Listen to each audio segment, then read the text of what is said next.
And again, this ending scene is based on another short film's ending called Intercom by Mark Gutteridge, wherein we see shots of characters while we hear sounds of news reports and their neighbour who is killed on the background. Now this scene is important because we wanted to hint what might have happened. So, as obviously we are handing in our exams, I have decided to create the background of my blog in magazine or newspaper titles, all about what happened at those student riots. And what's great is that by using Photoshop, I've also faded it down so you can still see the post behind it, making it link to the whole idea of the short film, also making it look quite arty as well, which is great because our whole short film is set in black and white and just have subtitles, which again links to that whole newspaper film, because at the end of our short film we do have pictures from the newspaper and news clippings going throughout it. Moving on, for my magazine, I feel that my magazine links well with my short film. An example of this would be that my magazine review was based upon This Is England issue of Little White Lies. Obviously, as everyone knows who has watched This Is England, a major British film, that This Is England is mostly about, the sub-story is about a young boy trying to find his way. Put pictures in of pictures that we've taken on the filming.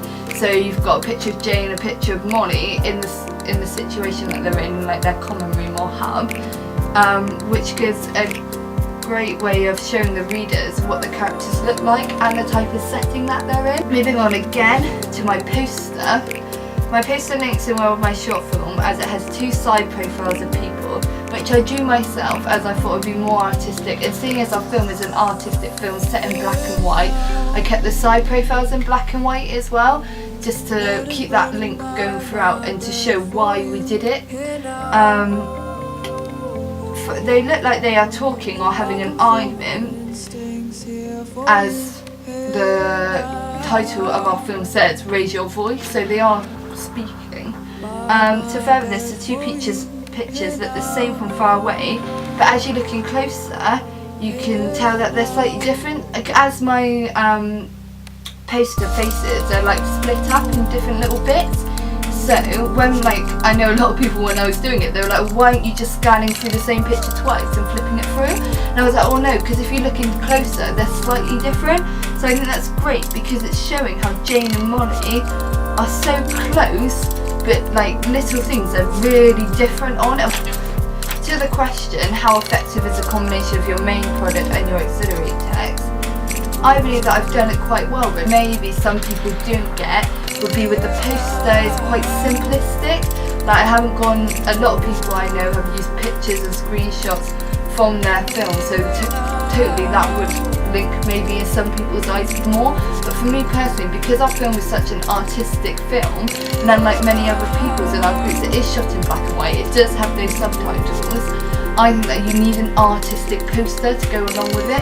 Maybe the only slightly change, if I had a little bit of time, would be to get rid of maybe the plain purple background, either change it to a colour that's on the magazine review, linking it all in together, or change it to a picture of people rioting, just so people can see that political storyline running throughout the whole scenario.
to do a lot of in-depth research. Because like even trying to get the research into that would be really difficult. There's lots of things written on the internet about, and blogging about how, about the people that have actually, written by the people that have actually taken part in the protests.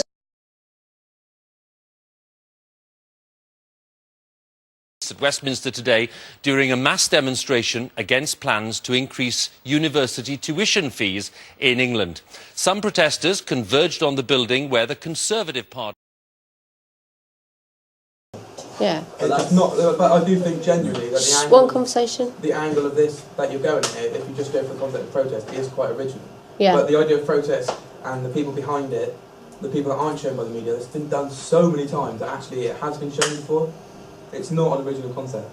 No, but what I think what could be original about it is if they show the conflict between the Yeah, people. that's what I mean. Yeah. That concept is original. Yeah.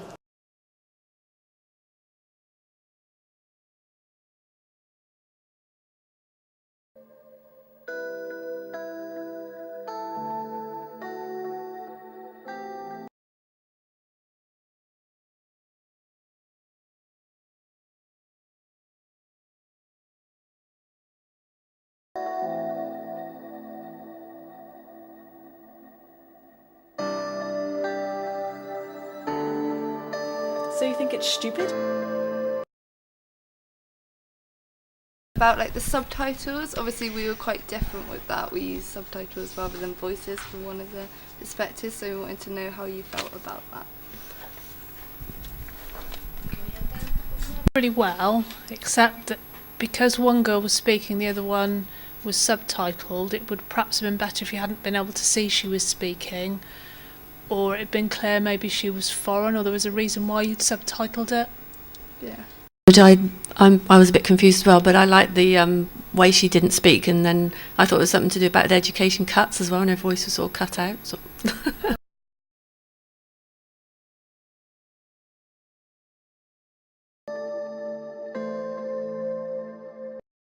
At the beginning, the filming was kind of jumping, if that makes sense, when she was walking in, and it was jumping, so guys was like distracting, if that makes sense. Mm-hmm.